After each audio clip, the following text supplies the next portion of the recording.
सज्जनों और देवियों, सदगुरु कबीर का एक पद है, हंसा प्यारे सरवर तज कहाँ जाए।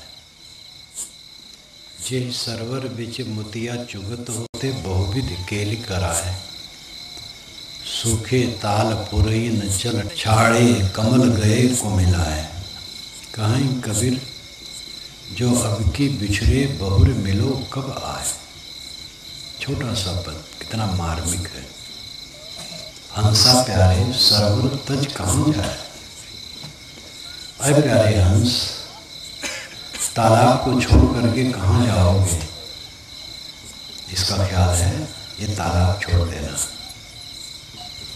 जे सरोवर बीच मोतिया चुगत होते बहुविध केल कराए। जिस सरोवर के बीच में मोती चुगते थे और अनेक प्रकार की कीड़ा करते थे, खेल करते थे, उसका क्या होगा। सूखे ताल पुरैन जल छाड़े। ताल सूख जाएगा, सरोवर सूख जाएगा और पुरैन के पत्ते को जल छोड़ देगा। सूख जाएगा जब पुरैन का पत्ता, कमल के पत्ते सूख जाएंगे। कमल गए को मिला है और कमल के फूल सब सूख जाएंगे। कहीं कबीर जो अब की बिछड़े, साहब कहते हैं आज जब बिछड़ जाओगे बहुर मिलो कब आए। फिर आकर के कब मिलोगे।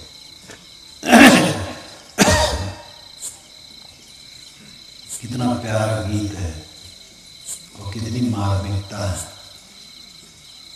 और जीवन का सहज चित्रण है। भोग वासना में लगे रहने का चित्रण है और इसका जो हश्र होने वाला, परिणाम होने वाला है, उसका चित्रण है। और बड़ी वेदना पूर्वक अंतिम में ये कहना है कि जब ये सरोवर छोड़ दोगे तो फिर कब आके मिलोगे। हंस जीव है। हंस एक पक्षी होता है जो सफेद होता है और मानसरोवर झील में रहता है। मानसरोवर झील बहुत विशाल है, स्वच्छ पानी वहां रहता है।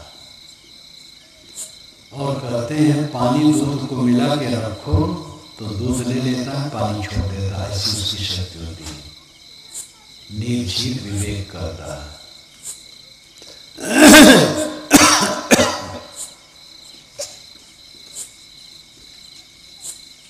सफेद पक्षी हंस होता है तो सच है, लेकिन यहाँ रूपक है। हंस जीव है, आत्मा है। वैसे संस्कृत के हम सस है और विसर्ग के लुप्त होने पर हंस शब्द बनता है और यह अर्थ लगाया जाता है अहम सह, मैं वह। अहम सह,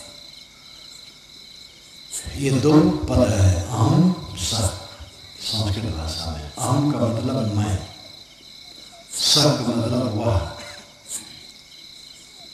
वह परमात्मा, परमानंद, निर्वाण, मोक्ष, कल्याण, वह मैं हूं। अहम सह, मैं वह। ये सिद्धांत सार है। लेकिन अहम सा लिखो और आ काट दो और सा के आगे दो बिंदु जो विसर्ग लगे हैं उनको काट दो तो हो जाएगा हंस। तो हंस में अहंसा का भाव है। हंस यानी आत्मा। आप आत्मा हैं, देह नहीं। ये जीव हंस है, विवेकी है। साहब कहते हैं हंस, इस सरोवर को छोड़ करके कहाँ जाओगे। कुछ समझ है, कुछ पता नहीं। अव्यक्तादीन भूतानि व्यक्त मध्यानि भाग अव्यक्त निधनान्येव तत्र का परिदेवता। ये गीता में कहा गया है। अव्यक्त आदीन भूतानि, भूतानि प्राणियों का, आदीन आदि आरंभ अव्यक्त छिपा हुआ है। हम लोग आज से 100 वर्ष पहले कहाँ थे कुछ पता नहीं, किस स्थिति में थे कुछ पता नहीं। अव्यक्ताधीन भूतानि व्यक्त मध्यानि भारत। है भारत, है अर्जुन, मध्य में व्यक्त है, बीच में अभी अभी व्यक्त है। अभी अभी मैं इस शरीर में हूँ। अव्यक्त निधनान्य, निधन होने पर भी अव्यक्त हो जाएगा। जब आजकल में शरीर छूटेगा, हम नहीं जानते कहाँ रहेगा। तब तक का परिदेवना, ऐसी स्थिति में क्या पीड़ा है। ऐसा संसार है कि हम आज तक जाने ही नहीं कहाँ रहते रहे 100 वर्ष पहले, और आगे भी पता नहीं है। तो बीच के लिए क्या चिंता है, निर्भय हो जाओ। मौत को क्यों डरते हो। मेरी मौत होगी तो इसमें नुकसान किसका होगा। शरीर मर गया, शरीर जब तक है झंझट है, शरीर नहीं रहेगा झंझट खत्म। क्या परेशानी है। उपद्रव से भरा जीवन, इसमें रहने में सुख मानते हो, और शरीर छूट जाने पर सब उपद्रव खत्म। क्यों परेशान हो, इसको सोचो। मेरे मरने पर कुछ लोग दुखी होंगे, लेकिन ये भी सच है कि कुछ लोग प्रसन्न होंगे।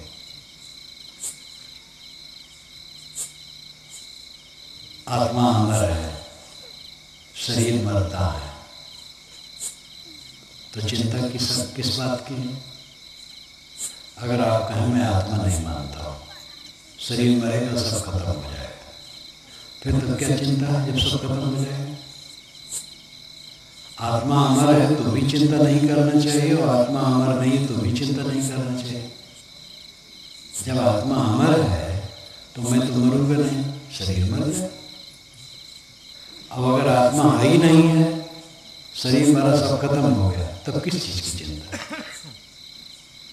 तो चिंता बिल्कुल निरर्थक है, चाहे जिस दृष्टि से समझो। मेरे मरने पर कुछ दुखी होंगे, लेकिन कुछ प्रसन्न भी होंगे।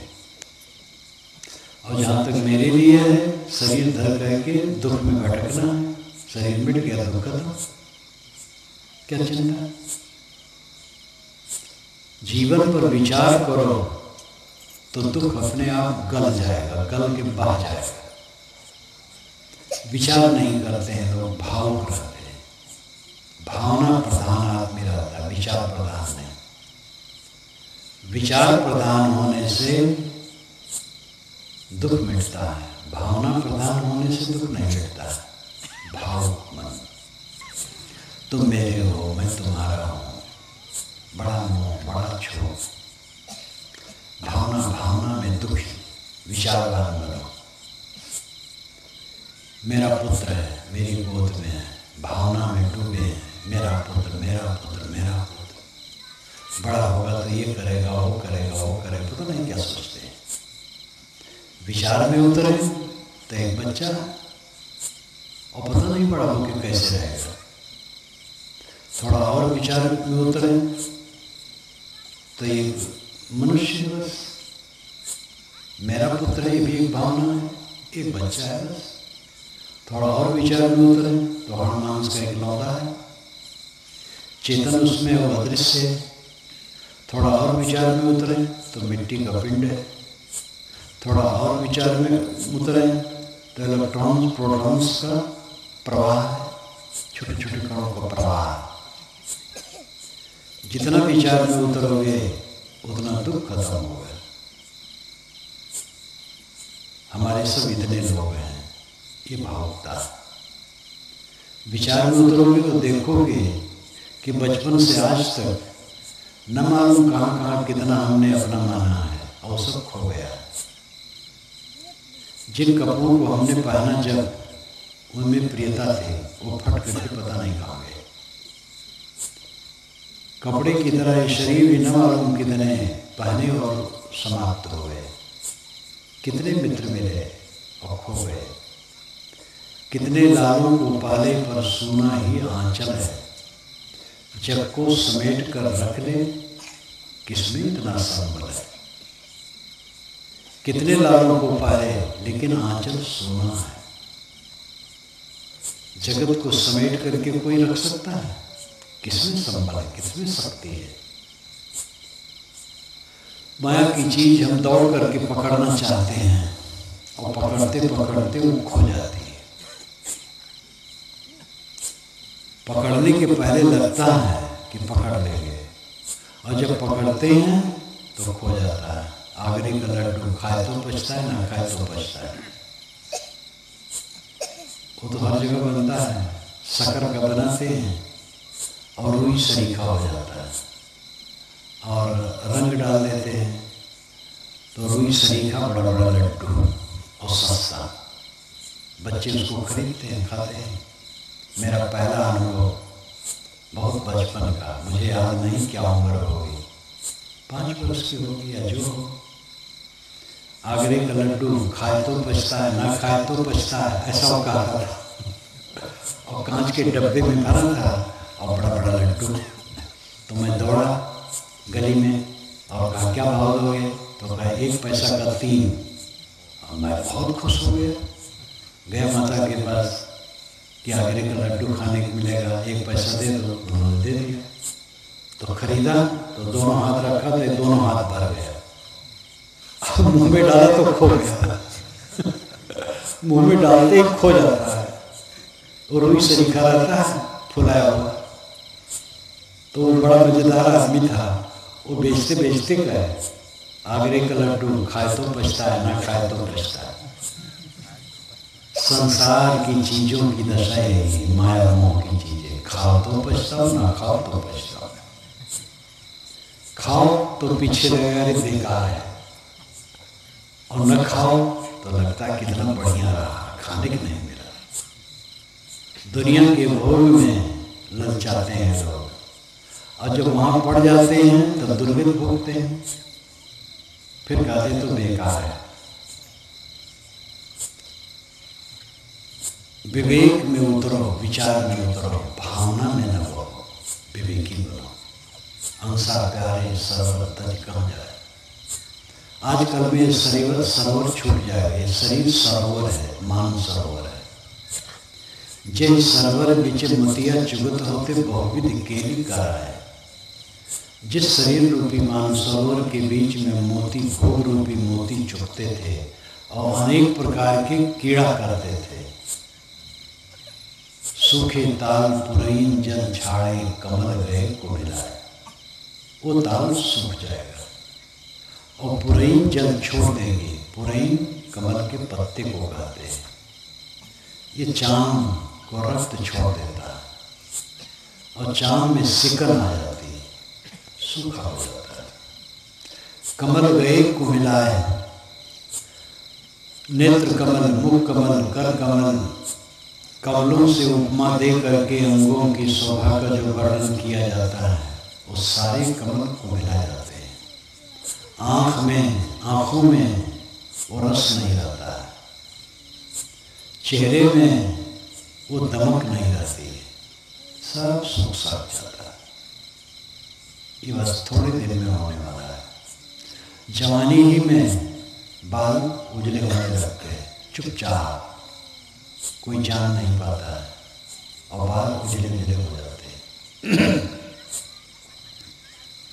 काहे कबीर अब की बिछुड़े बहुत मिलो कब आए। आज बिछुड़े तो कब मिलोगे, कब कल्याण करोगे। आज अवसर है, आज कल्याण करो। हम लोगों को शरीर रूपी मान सरोवर मिला है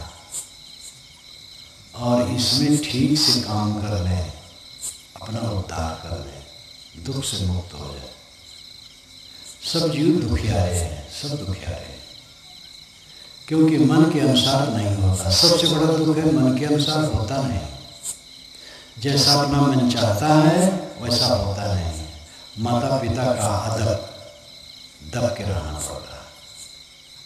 और पिता बेचारा बच्चों से दब के वो परेशान है, डरता है क्या कहूँ क्या ना कहूँ। पति उधर डरती है, पत्नी उधर, दोनों से भयभीत, सब एक दूसरे से भयभीत। क्यों? क्योंकि कामनाएं ज्यादा, इच्छाएं ज्यादा, तृष्णाएं ज्यादा। समझ के लाद दरिया, भोले मन समझ के लाद दरिया। थोड़ा लाद बहुत मत लाद है, टूट जाई गर्दनिया। थोड़ा लाद, ज्यादा ना लाद। भोगों की इच्छा छोड़ो, तृष्णा छोड़ो, सरल हो जाओ, भय खत्म हो जाएगा। मन के अनुसार कभी किसी को हुआ? सबसे बड़ा दुख यही है कि मन जैसा चाहता वैसा होता नहीं।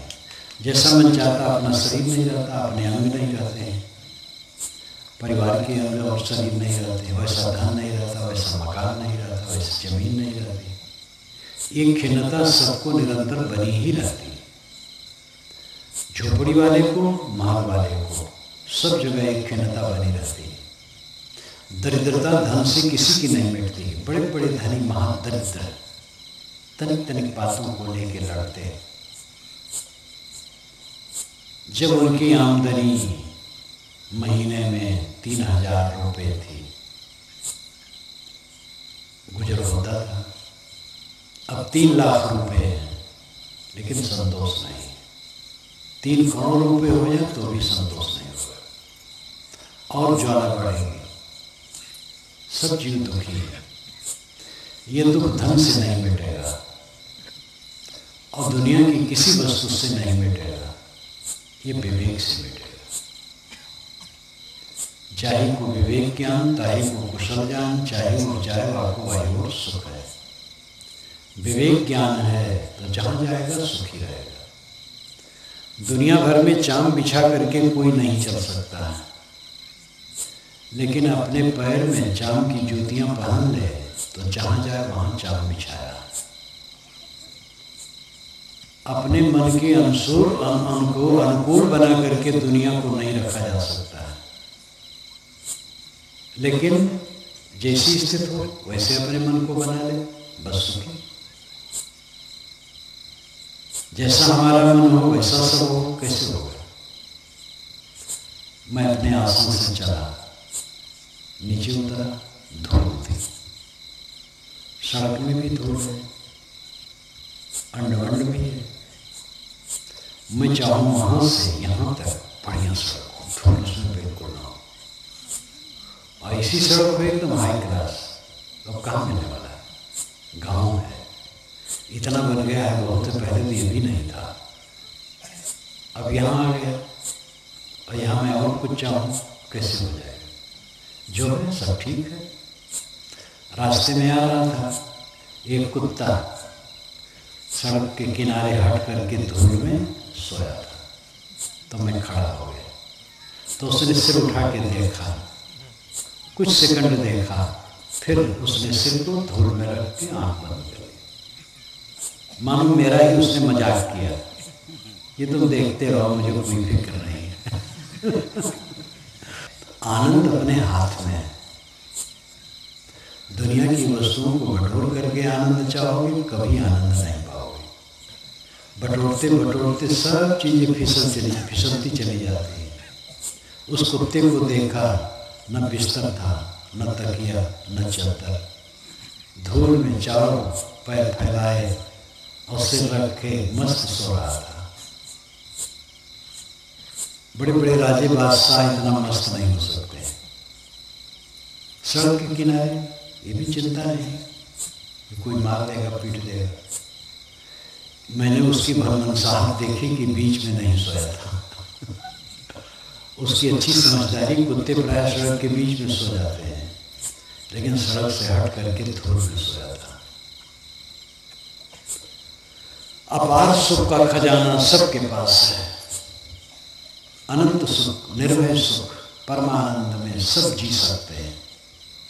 जो समझ पाए, ध्यान दे, अपनी इच्छाओं को घटाए, अहंकार को घटाए, वो सुखी होता चला जाएगा। अहंकार करोगे तो सांप फनकता रहेगा, हर समय डसता रहेगा, कामना करोगे कहीं पूरा नहीं होगा। कामना को जीतो, अहंकार को मारो, सब जगह सुखी हो। पति पत्नी में लड़ाई क्यों? अहंकार और कामना के कारण। भाई भाई में लड़ाई क्यों? अहंकार कामना के कारण। पिता पुत्र में कहीं भी हो, संबंध में लड़ाई होती है, उसमें दो ही कारण, अहंकार और कामना। इस अहंकार और कामना रूपी शत्रु को जीतो। भौतिकवादी इसका मजाक करते हैं क्योंकि वह उनकी दृष्टि एकांगी हो जाती है और कहते हैं साधु लोग तो मन को मार देते हैं और उसको ऐसा मार देते हैं कि उसमें चेतना ही नहीं रहती है। उनकी सूझ अलग है। भौतिकवादी भी बिलबिला के मरते हैं। अध्यात्म की आवश्यकता। सारे दुखों का अंत भौतिक वस्तुओं से होना नहीं है। भौतिक का मतलब है प्राणी संबंधी भी, लेकिन यहाँ भौतिक अर्थ है भूत संबंधी। भूत नाम तत्व, मिट्टी पानी आग हवा, ये भूत है, पंचभूत। आकाश भी लिया जाता है। आकाश न ले तो चतुर्भूत, चार भूत। जड़ पदार्थों से बने, जड़ तत्वों से बने पदार्थों को भौतिक कहते हैं। दुख भौतिक और आध्यात्मिक दोनों है। भौतिक दुख हल्का है, आध्यात्मिक दुख अधिक है। भौतिक दुख जैसे कि घाव लग गया, बुखार आ गया, रोग लग गया, ये भौतिक दुख। रुपए पैसे कम है, कपड़े लत्ते कम है, और चीजें कम है, भौतिक दुख है। चीजों के कारण दुख है, भौतिक है। लेकिन मन के उद्वेग के कारण जो दुख है वो आध्यात्मिक है। और मन का उद्वेग शांत हो जाने पर जो शारीरिक दुख होता है बड़ा हल्का हो जाता है। शारीरिक दुख हरदम रहता भी नहीं, रोग आया हो गया, घाटा मुनाफा आया हो गया, लेकिन मानसिक उद्वेग सब समय मनुष्य को रहता है, कम ज्यादा हर समय मानसिक उद्वेग में दुखी रहता है। इसलिए आध्यात्मिक दुख, आदि भौतिक दुख, इन दोनों दुखों को समझना चाहिए। आदि भौतिक दुख तो ज्यादातर हम बना लेते हैं। चीजें जितनी होती हम संतोष नहीं है तो हम समझते हैं हम गरीब हैं और अपनी सूझ है गलत। चीज जितनी हो उसमें खर्च करने का एस्टिमेट बनाना चाहिए। हमारे पास चीजें हैं तो हम दाल भात रोटी सब्जी घी दूध दही मेवे सब खाएं, थोड़ा मोड़ा जितना रुचि है सब खाएं।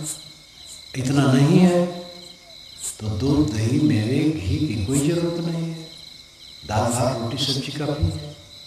इतना भी नहीं है तो दाल रोटी सब्जी भात काफ़ी है। इतना भी नहीं है तो नमक भात नमक रोटी काफ़ी है।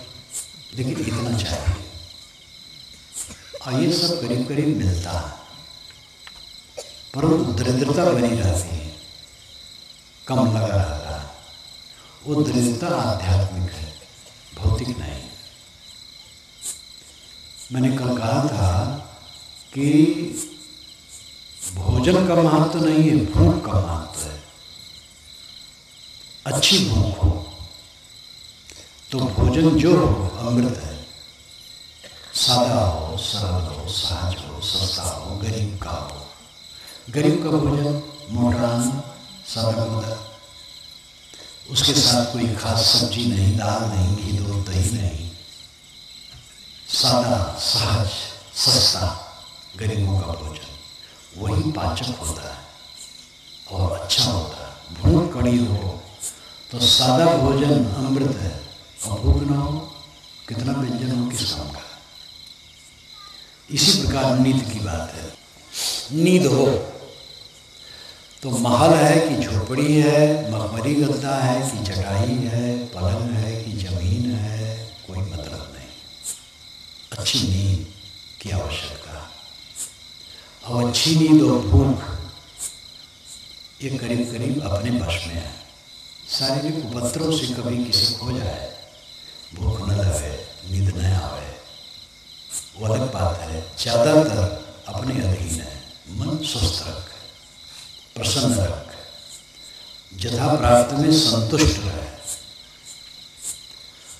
खान पान में लोलुप न हो तो पेट ठीक रहेगा और भूख लगेगी। जब आप कम खाएंगे भूख अपने आप लगेगी, ज़्यादा खाएंगे तो भूख खराब हो जाएगी। सदैव आदमी को कुछ कम खाना चाहिए, भूख अपने आप खर लगेगी। और दुनिया से निश्चिंत रहना चाहिए। नींद लगेगी, चिंता करोगे तो नींद नहीं लगेगी, डट के खाओगे तो भूख नहीं लगेगी। ये सब बात बिल्कुल व्यावहारिक है, सहज है। मेहनत करो, शरीर से श्रम करो और कम खाओ, फिर भूख खुल करके लगेगी। और भूख खुल करके लगेगी तो पाचन शक्ति ठीक रहेगी, टट्टी साफ उतरेगी, शरीर ठीक रहेगा। और इच्छा और तृष्णा त्याग करके रहोगे, मन संतुष्ट रहेगा। यही सुख है सच्चा।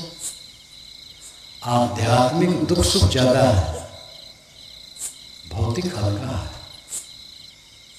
लेकिन हम सब वस्तुओं को भौतिकता से समाधान करना चाहते, सभी समस्याओं का समाधान करना चाहते हैं। भौतिकवादी हैं, वे अध्यात्म को छूना नहीं चाहते हैं। वो कहते राम रहीम कुछ नहीं, धर्म कर्म कुछ नहीं, ये संयम आचार बहुत प्रपंच बनाए हैं, कुछ नहीं। तो वे जिद में पड़ जाते हैं, जिद में पड़ करके अपना ही अहित करते हैं। धार्मिक कहलाने वाले कुछ पाखंडी होते हैं, दुरुपयोग करते हैं, भोगी होते हैं और ऊपर त्याग का ढोंग करते हैं। इन सबको देख करके भौतिकवादी और चिढ़ जाते हैं, तो सब धार्मिकों को ऐसे मान लेते हैं। तो उनका अध्ययन अधूरा है। उदारता पूर्वक अध्ययन करना चाहिए, विचार पूर्वक। धर्म गलत नहीं है, धर्म का दुरुपयोग गलत है। साहब कहते हैं ये शरीर सरोवर छूट जाएगा, कब लौट करके मिलोगे, कब अपना कल्याण करोगे। आज समय मिला है, आज कर लो, कल का कुछ भरोसा नहीं। उन्होंने तो यहाँ तक कहा, काम करे सो आज कर, आज करे सो अब। पढ़ने पढ़ने होगा, बोल करेगा कल। जो कल करना है आज कर लो, आज करना अब कर लो, तुरंत। पहले तो पढ़ने हो जाएगा, कब करोगे।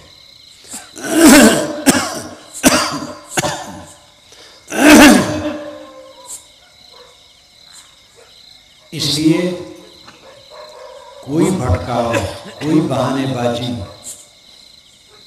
कोई भुलावा उचित नहीं है।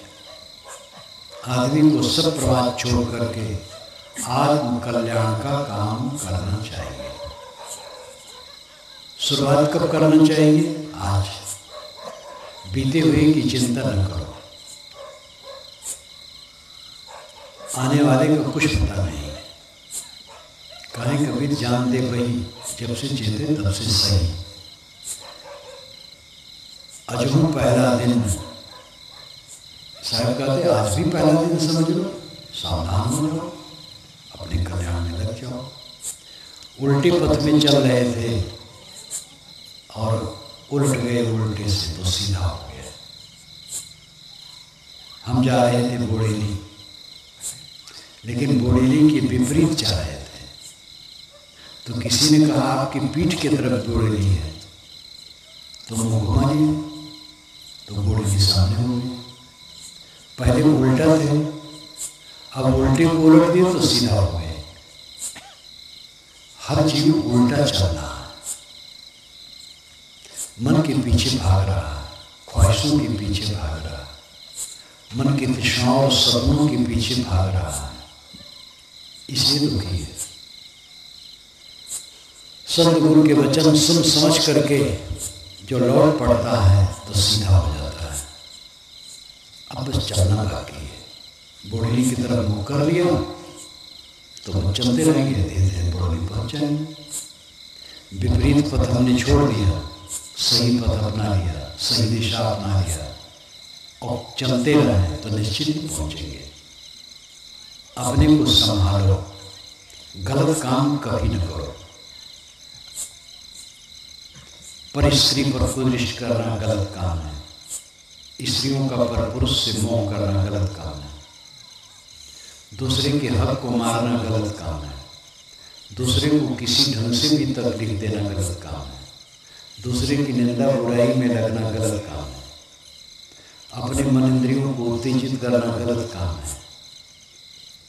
इन गलतियों से अपने को बचाओ।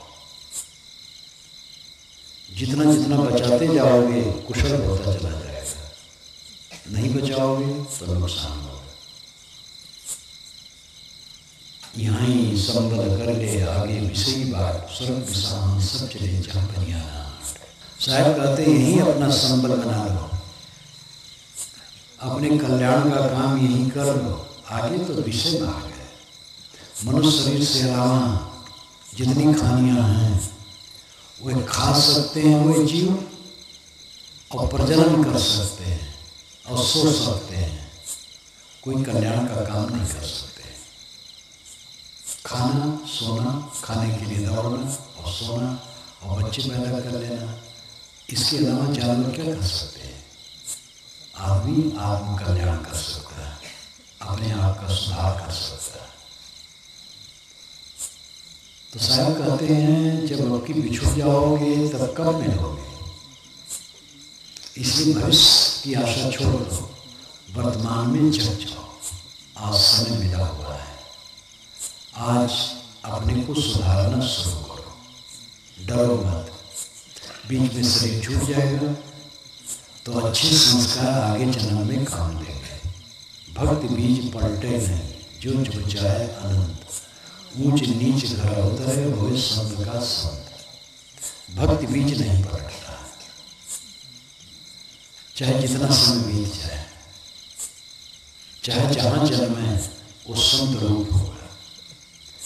फूल के बीज कहीं घूर पर भी पड़ जाते हैं तो वहीं उसका पौधा हो जाता है और उसी में बढ़िया सुगंधित फूल खिल जाते हैं।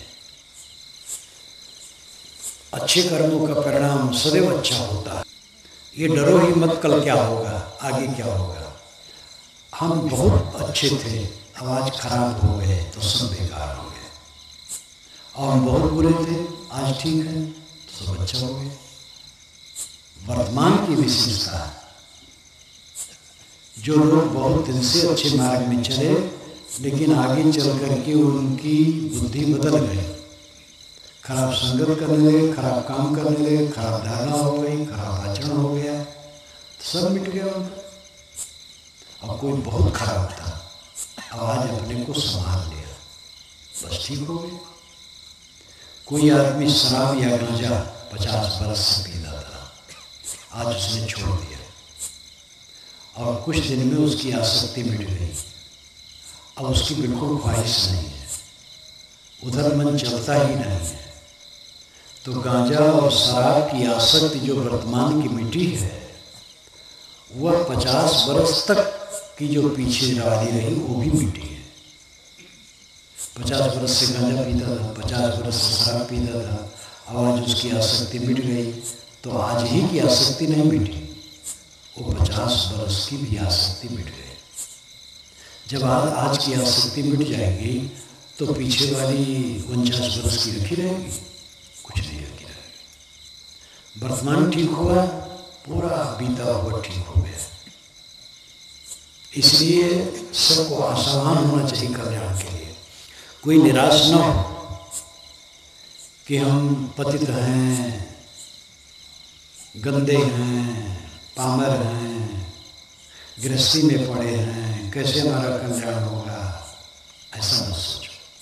आप सब ब्रह्म रूप है, राम रूप है, सत्य स्वरूप है। दीवार कभी झूठ बोलती है तो दीवार में कोई संभावना है?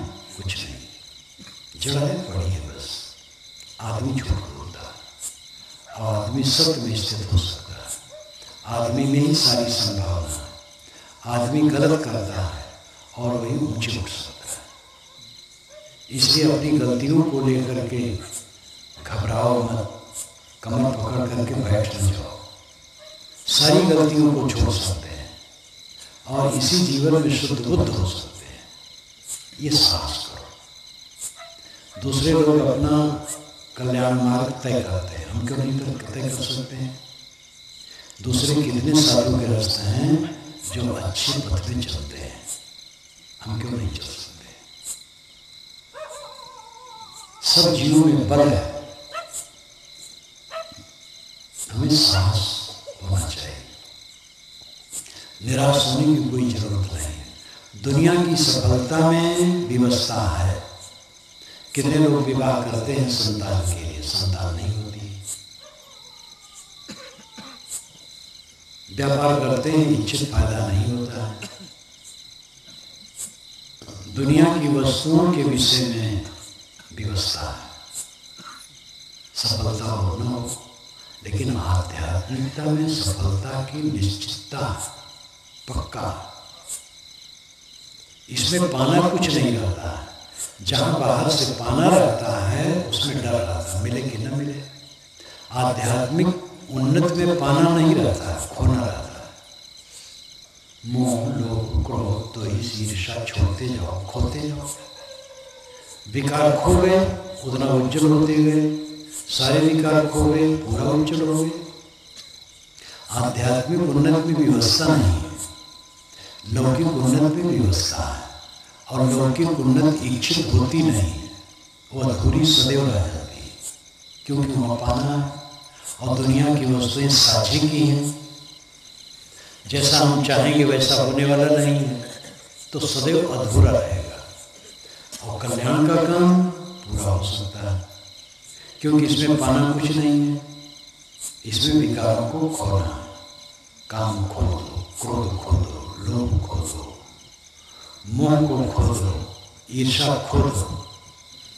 जितने दुर्व्यसन दुर्गुण हैं सब छोड़ दो। इसमें क्या लगता है? इसमें क्या परेशानी? इसमें कौन बाधा डाल सकता है?